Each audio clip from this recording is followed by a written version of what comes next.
On February 9th of 2004, 21-year-old UMass student Maura Murray drove from her dorm in Amherst, Massachusetts to the White Mountains of New Hampshire. At approximately 7:27 p.m., Maura spun out her 1996 Saturn on a hairpin turn on Route 112 in North Haverhill. There has never been a credible sighting of Maura since. Maura is 5 foot 7 inches tall. She weighs 120 pounds, and she has brown hair and hazel eyes. If you have any information regarding Maura's disappearance, please submit it to us, The Murray family at MauraMurrayFamilyDirect@gmail.com. or the New Hampshire State Police Cold Case Unit. This is Missing Maura Murray.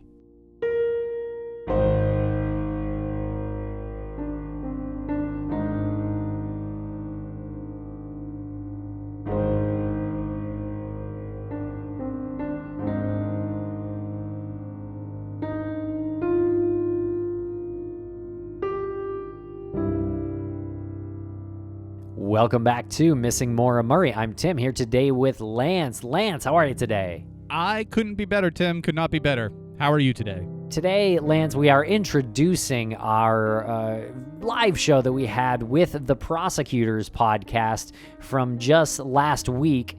And it made for an interesting conversation, so we're popping it up here on the podcast feed, so we hope you like it. Yep, we got the prosecutors, Brett and Alice. They come with a breath of fresh air in the Maura Murray community. They have a lot of good opinions, and you know what? They're wicked smart, Tim. They are Harvard and Yale grads, which my cap is off to them. I tip my hat to them for that, and I tip my hat to them for joining this community. It's a very honorable thing to do.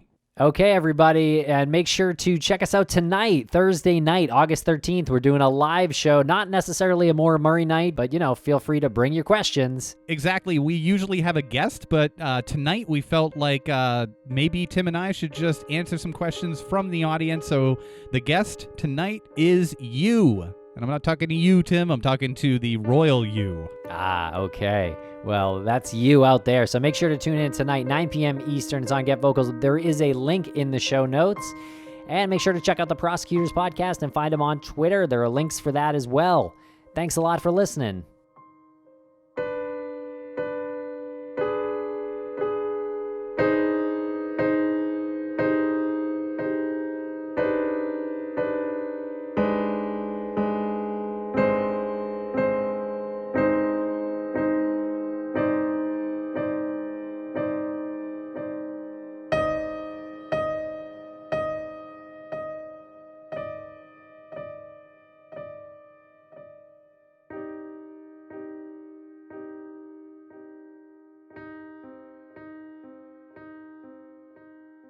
Well, tonight is a special night here for us, not just because I'm back here in Wormtown, but because we want to talk about Maura Murray.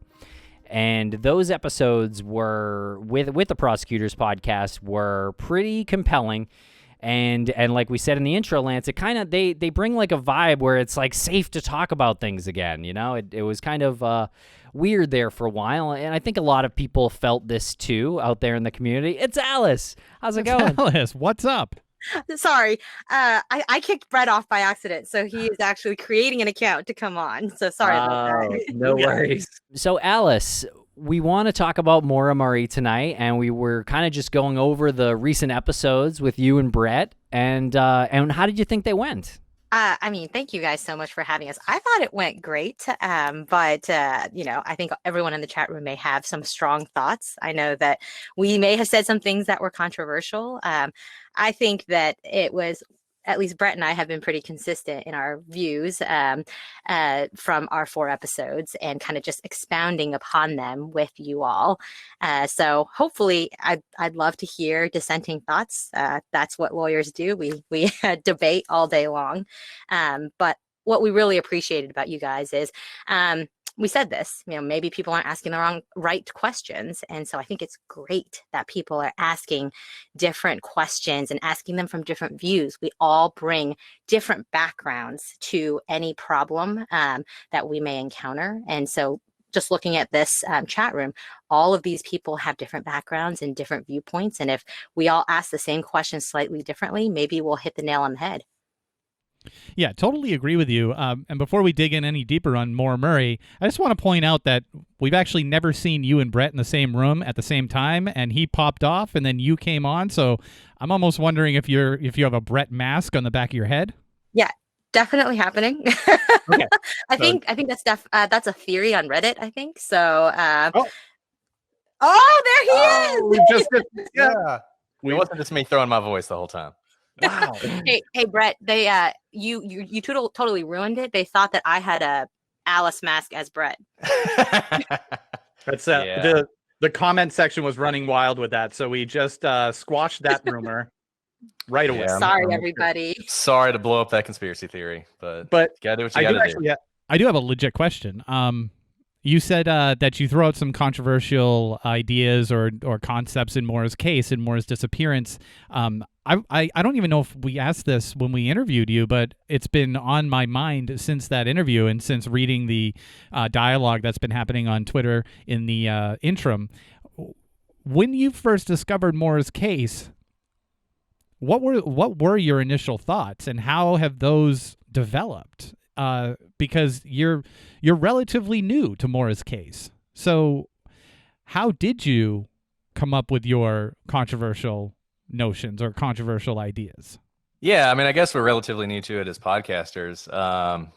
The first time I heard about her case, honestly, I think I thought the same thing that I kind of think now, though, like I said in our podcast, I changed my mind all the time, which was that she wandered into the woods and never made it out. And then I read James Renner's book. And so then, of course, I was all about the tandem driver. And then I thought, that doesn't really make sense. And so listening to you guys, and then I thought she was murdered. The things I never thought. I never thought that she never left Massachusetts, for instance. I think our most controversial thing is I've never been able to get over the Patrick Vassy stuff. I just can't get past it. So I know a lot of people hate that theory and think it's stupid, but I've just never been able to let it go. And so otherwise, I think our views on Maura Murray are only controversial because they're pretty straightforward. And I think a lot of people don't like straightforward views on Maura Murray or basically any other case. They like the sexy. They like to think there's something deeper, and when it comes to this case, I actually think something weird may have happened, but I think a lot of it is straightforward. I was just going to add to what Brett was saying is we didn't have kind of a preconceived notion of how the case should come out. And so, I mean, that's technically how you're supposed to practice the law, right? You go where the evidence leads you, where procedure, where rules of evidence lead you. And even if you don't like the answer, that is the answer if in fact you have followed all of the steps and that's where you end up. And so starting out at the beginning of the podcast, and I think we talk about this, we didn't know where we would end up in terms of our ultimate theory. It kind of changed as we talked about it with each other on the podcast, and we got more information as people were writing in. So we ended up where we thought it was the only way it could end up based on the way we were discussing the case. And, my theory changed between our last episode and our follow-up episodes because we talked to more people. We talked to Julie, and she told us, Maura would get in the car with somebody. She would hitchhike with somebody. And that was not something I expected. That was the opposite, in fact, of what I had always heard, which was that the opinion of the family is that she wouldn't have gotten into a car and she wouldn't have hitchhiked. And she was when we asked her that, I was shocked. And she said, I think she would do that. And once I heard that, then the whole, would she have gotten into a car that drove by? If she did that, would it have taken her some time to really weigh that person and decide whether they're dangerous, which goes against the idea that she disappeared so quickly. I mean, once I heard that, even my theory changed then. So I don't think either one of us are set in stone. Yeah, there's some conjecture with that one though, because I think on our panel at CrimeCon, Julie said the opposite. Said that she didn't think Maura would hitchhike. And I don't know if more information has changed her view on that, but as Alice can confirm, that is not what she told us. Not coming from whether she said that or not, because we have no idea. We have just the information that she told us firsthand. But this isn't uncommon. Now, this is a pretty distinct fact, but we see all the time in our jobs, witnesses contradict themselves all the time, especially when there are years in between their statements. Now, this is a little bit different because it's such a distinctive fact. It's not something like, it was raining versus it was misting. It's, whether she would hitchhike or not. So I don't know what to say about that, except based on the best information we have, we only know what she told us. Yeah, I mean, maybe she was just giving it some more thought. I know as we all kind of said, things, our opinions do change, and sometimes I know for me, it's just from rattling things around in my head without talking to anyone. They do help when you talk to people, and especially Lance, and bounce them off people like you guys, our friends, But maybe that's just a random inconsistency. Obviously, we don't think Julie's is shady or anything like that. It's obviously some kind of misspeak, or she changed her mind somewhere along the way. And I'll say this about Julie, they were obviously very close, and I think everybody would agree about that. But from talking to Julie, she was in the military. She'd been stationed in Korea recently. She'd only recently gotten back to the United States. There were a lot of things going on in Maura's life that Julie didn't know about. Julie didn't know about the credit card stuff, right? I mean, she didn't learn about that until after Maura disappeared. So I think it is possible, even though I don't know when your crime con was. I think it was only a couple years ago. So it's a little weird that she would learn something in those couple of years that would change her mind so dramatically. But I do think Julie, at least, and I don't want to speak for her, but is open to sort of learning new things about Maura that she just didn't know before. Do you think that some of the passion and some of the controversy comes from questioning, when you question the family, no one's actually questioning the family here, but by saying Julie said one thing on this day and then a certain period of time later she said something that contradicted, all of a sudden I feel like people start to believe that the four of us here are now saying Julie's in on something and the Murrays are covering it up. Is that something that you've experienced? Well, I mean, look, the thing I always try and remember, and I don't want to speak for Alice, but I'm pretty sure she's in the same boat. The Murrays are victims in this too, right? It's not just Maura. Maura's not the only victim here. So I think you should be respectful of them, and you should, trying to take into account their feelings. But as I said, the last time we were all together, and they'll say, Julie will say, look at everybody, right? I mean, she'll say that. And I think we have to put that into action. You do have to question everything. Now, I think you can very quickly move past the family and all this. But I don't think we can allow sort of fear of how the family might react to putting theories out there and letting people test them. And you're right. You're absolutely right. I mean, that is a danger. I think if it comes from a place of wanting to respect victims, that's a good thing, but we just can't let it sort of override our impulse to look deeper. And I'm gonna ask kind of a question that's going to come off as sounding like being that conspiratorial person, but why would you say that the Murrays are the victims? Why can you so confidently say that the Murrays are the victims? I mean, just objectively, when we define victims, so there are, sorry to sound like a lawyer, there are victim statutes, and here the victim we know is Maura. She is missing. Her family, because of her, is also a victim. Her father has lost a daughter. Her siblings have lost a sibling. And so they are considered the victims. And we have no evidence that they had anything to do with her. We know that Julie was not even in the United States at the time. Her father was not, from any of the evidence that we have, on that road with her. And so he did not, actually cause what happened right there. Now, whatever the theories are in terms of what he knew, that may be something else. But Maura is the victim, and kind of by extension, so is her family. And I mean, just look at they are her representatives, right, in the media, because Maura's not here to speak for herself, and so they are the ones who have to answer for her, who have to defend her. And this is happening just as much to them as it did to Maura as well. Yeah, I totally get it. I certainly wasn't saying that they are responsible for Maura's disappearance, and I do understand that they're secondary victims in every case, in every unsolved murder, and any cold case.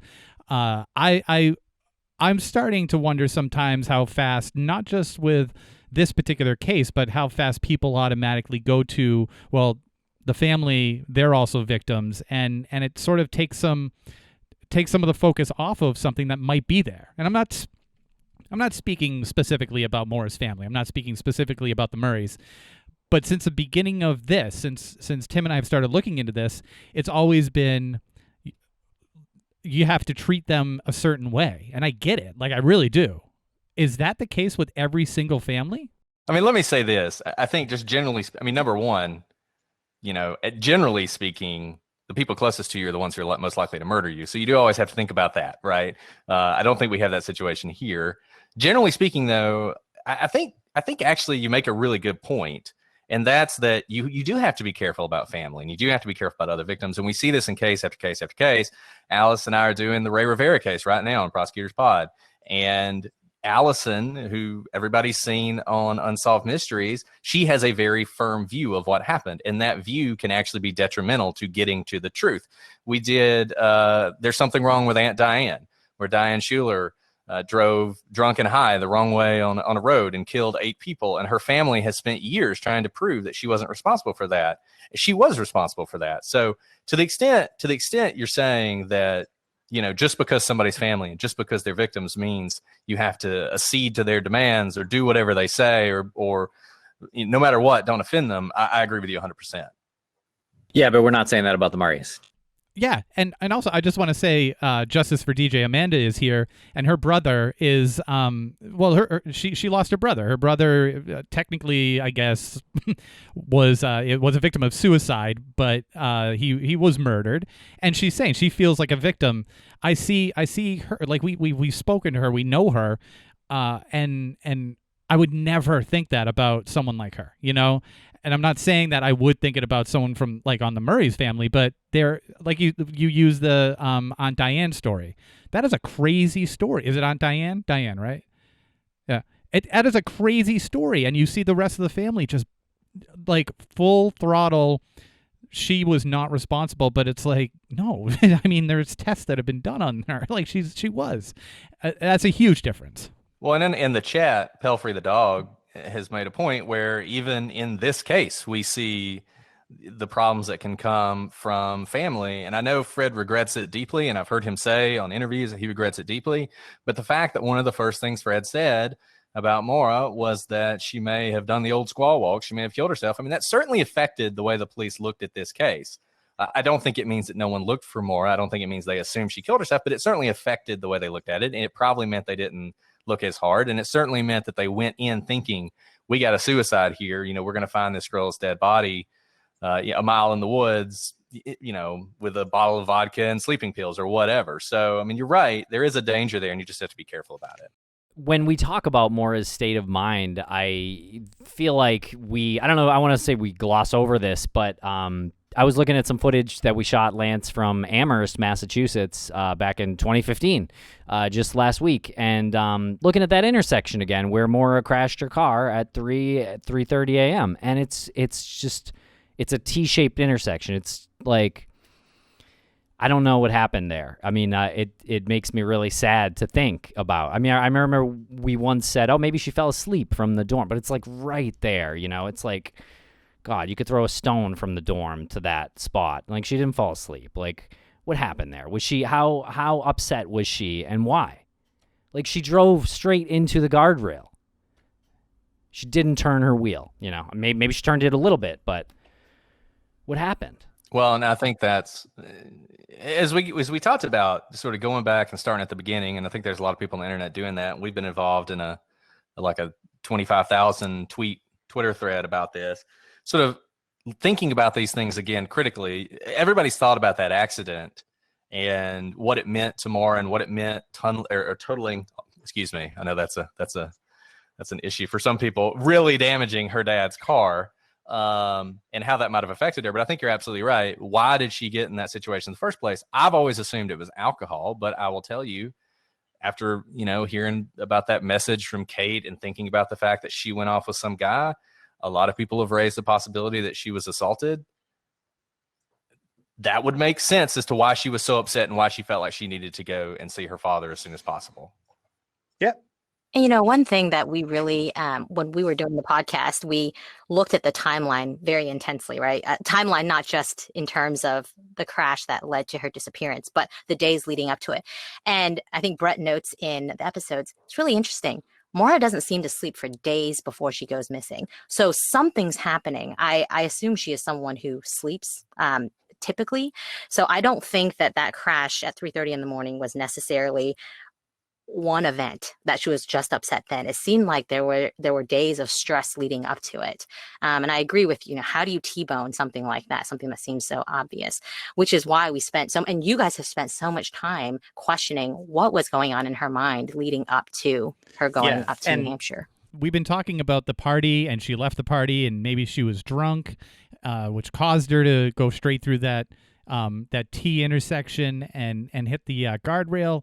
But James Renner talked to the police officer who arrived at the scene, and the police officer, and James was a bit dramatic when he said, yeah, he hung up on me. He probably hung up on him, but the police officer said when James asked him, why didn't you arrest her for drunk driving, he said she wasn't drunk. And I lean towards a police officer arriving right outside of UMass Amherst. If he saw a young woman like Maura with a car that was damaged like that, and she was drunk, he would have either taken her in or he would have taken her back to her dorm. I don't think he would have let the tow truck driver take her, like, hop in and go away with the car to her dad's motel, just on her word.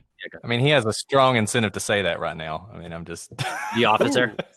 Though, as I said, I agreed with you 100% on the podcast. I thought if she was drunk, he would have ticketed her. Alice actually disagreed with me on that and thought, she's a pretty girl. Maybe he cuts her a break. I don't know. I mean, that's just based on my own experience being at a party school for undergrad, right? There was a lot of drunk driving, should not have happened. But these were kind of students that were driven, and the police knew that a DUI or DWI on their record could really hamper this is the definition of privilege, right? Basically let them off. And so I personally saw that in my undergrad experience, and I wondered, it's in the middle of the night. She's probably clearly very apologetic, very scared, probably shaking and crying. And he's like, let me give you a break. I could see that. And happening. I'm not saying the police officer's lying, but I also don't think, after she goes missing, when somebody asks him, he's going to say, oh yeah, man, she was fall down drunk, but I let her go anyway. Yeah. He's not going to admit that no matter what. But now I believe it is in Renner's book, and maybe someone in the chat room can help me out here. But I believe that it was in his book that she was going to face a reckless driving charge at some point. You don't, that's no good, or he's so wrong about that. You just got the wave off. You got the wave off. I'm not waving off Tim. I'm waving off James, because that's ridiculous. Like, what does he think was going on? Does he think some in-depth, was the FBI coming in to investigate this wreck and determine whether or not it was reckless driving? If she was going to get reckless driving, he would have cited her that day. The fact that he didn't. So it couldn't have been a situation where, maybe she's a little intoxicated. She's not a bad person. Like, she's apologetic. She understands what happened. And he's like, okay, well, maybe you're a little tipsy, but, I'm going to do you a favor and give you a reckless driving charge instead of a DUI. He may have done that, but he would have given her the reckless driving charge. When I was, during my illustrious career of prosecuting tickets, the way it would work, where I was if they actually gave a ticket for every wreck. If you got in a wreck, you got a operating vehicle not under control. And that was what they did as sort of a placeholder for exactly the kind of situation you're talking about. And then you would show up in court, and if you had insurance and it wasn't, like a big deal contested, we just dismissed it and you were fine, right? But the thing is, the police officer has to give you that ticket that night. He can't come back later. And moreover, if he was going to do that, that would all need to be in his report. He's not going to come back later and issue you that kind of citation, at least in my experience. Okay, well, that's good to know, because I think that's a really important point. Because of the credit card fraud that Maura had faced, that charge, she was on, I guess, some kind of like pre-trial probation type of situation, and that reckless, or if she was going to get a reckless driving charge, I believe that could have been really bad. That could have brought that previous charge back and kept it on her record, and she actually would have had to have really faced that charge. You're right about that. And 2 points on that. I think what they did with her credit card was they continued it to a later date. And the idea is you continue the hearing to a later date. And if you come back and there's nothing else has happened, they go ahead and dismiss the charge. Right now, I think the Saturday night thing, she was free and clear. But what I've always thought is that Monday night when she's in New Hampshire and she's wrecked her car and she's been drinking, then I think you're 100% right. That would be in her mind. She would know, man, if the police show up and they find me and they realize I've been drinking, I'm in so much trouble. And like we said, not only does she know she's been drinking, alcohol is kind of splattered all over the car. So even if she had not been drinking, someone who walked up to it probably could have seen the wine splashed up, could smell the wine if it had been splashed around, and to automatically assume that she'd been drinking. And she could think, I'm going to be in a world of hurt. I just want to chime in with something that Brock wrote that I want to bring people's attention to before I forget about it. He said everyone has 3 lives. I thought it was pretty interesting: public, private, and secret. And there's a difference between a private life and a secret life, because a private life is something that you do personally outside of maybe your work. So your podcast could be your private life. This is what I do in my private life outside of being a prosecutor. But then there's the secret life, and I think it doesn't just apply to Maura in this case. It applies to the police officer that stopped her that night. And, that was kind of my question, which was, why would somebody say, had she been drinking, I would have arrested her? So then we flush out those ideas. And this is all inspired by what you said, Alice, which is maybe we're not asking the right questions, and maybe we should stop being afraid of sounding like we're asking a dumb question, because then you can flush it out and you never know what might happen. And Maura's secret life is none of our business. But it does lead to, it's almost like we've forced it to be our business, right? Because it will probably lead to why she was going up there in the first place. Is that something you agree with? Yeah, I do, actually. And that's why I've always thought what happened in UMass matters. That's why I've always disagreed with her father on that. The thing that's always struck me as strange, and there was some discussion about this on Reddit today, and there's been discussion about this on Twitter, is the fact that it seems like her family was looking for her, and her boyfriend and his family were looking for her. But it doesn't seem like, it doesn't seem like the track team took some time off to go up there and look in the woods for her. It doesn't seem like her friends took weekends to drive up and see if they could find her. And I think Maura's life at UMass is interesting beyond just a few events we know about. What kind of life did she have? I mean, did she have any real friends? Was she a really isolated person? Was she a sad person? These are all things that I think would be interesting to know as well. And I feel like we just don't have a very deep understanding of who Maura was or what she was going through at the time. Yeah, this is a great point. We've had this conversation recently, and we're like, Maura was carpooling to clinicals. How have we never heard from someone who was in that carpool? How is that possible that we have not heard from Kate or Sarah or anybody on the track team besides Aaron Larkin, who, God knows? I mean, if you were on the track team and you had no idea who Maura Murray was, but she went missing, wouldn't you want to go look for her? I mean, just out of sort of camaraderie with your track team, or if you were in the nursing program, wouldn't you want to go look for her? If something like that happened to somebody in your orbit, like if somebody in the court where we work, husband died, right? We would send them a card, right? We would send a card, even if we didn't know them. It's just, it strikes me as strange. And maybe I'm completely wrong about this. Maybe they all did go up there. Maybe the track team did a grid search of the woods.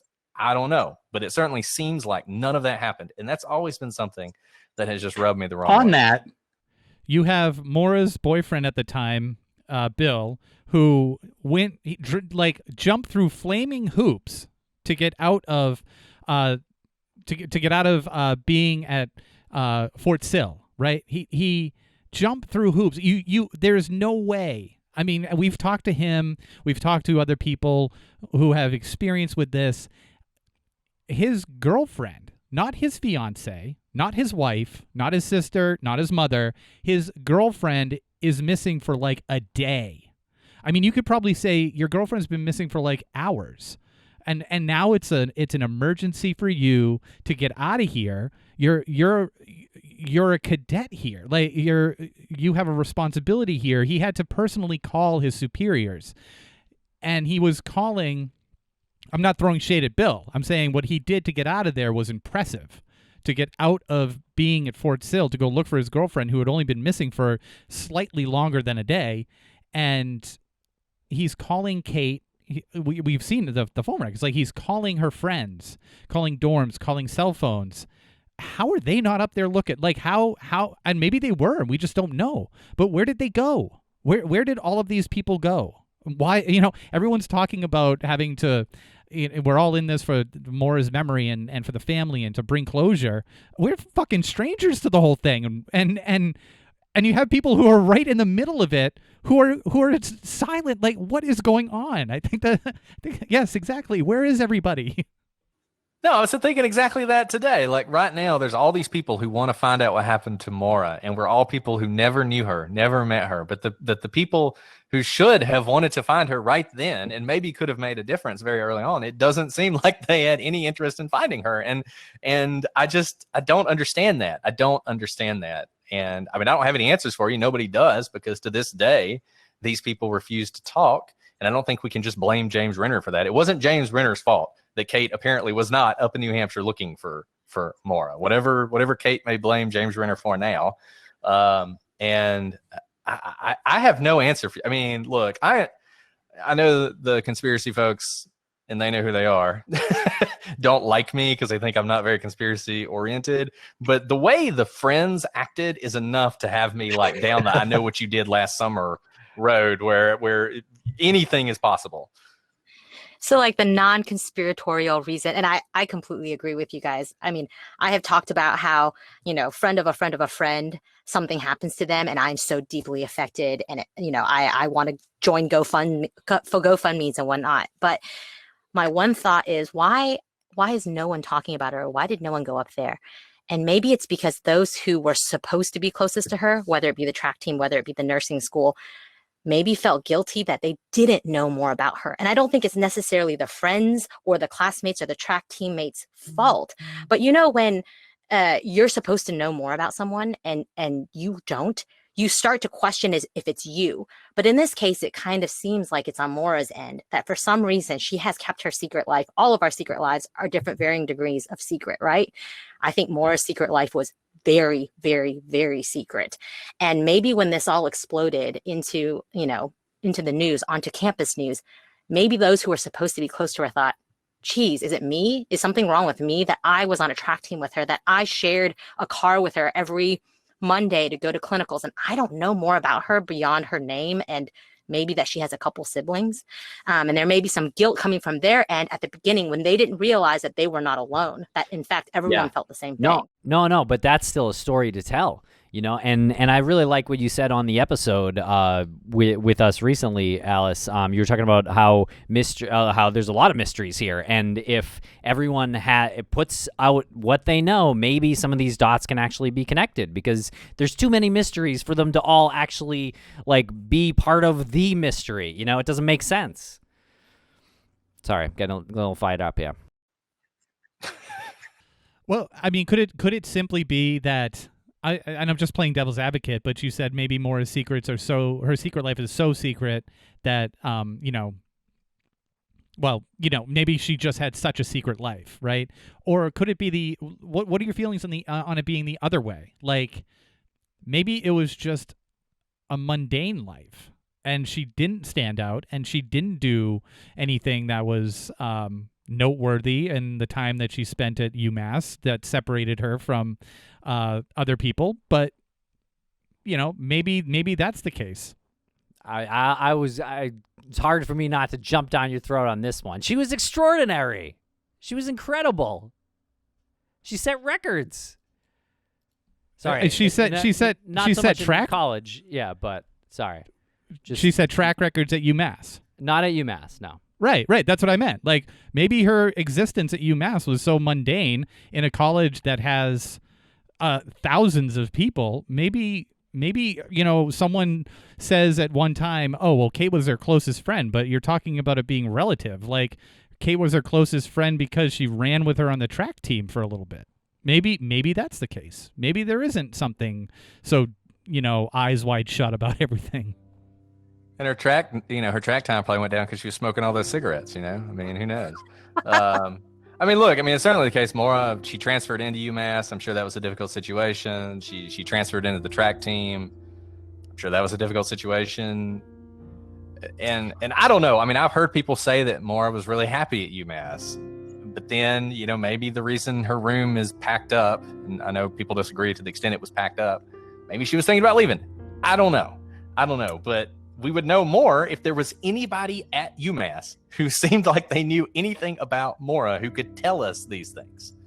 So I'll push back a little bit just from an investigative standpoint. Prosecutors, we work with law enforcement to investigate people. And typically, even if you are absolutely average, right middle of the pack, nothing extraordinary about you, which honestly is most people. That's why there's a bell curve. The majority of people fall into the middle. Mundane or average doesn't necessarily mean secretive. In fact, all of us live very public lives. You may not know it, but if you are being watched and someone is going to notice you, you may not know it, but maybe it's your garbage man who notices the way you always pull out your garbage can and is like, man, that's the one who always puts it in a place that I don't like. We're all being observed at all times. What I have found in the investigative world is it actually takes effort for people not to know about you, right? And so being average, being mundane doesn't equate with being unnoticed. Being unnoticed, in my experience, is you're taking steps to keep that life of yours quiet.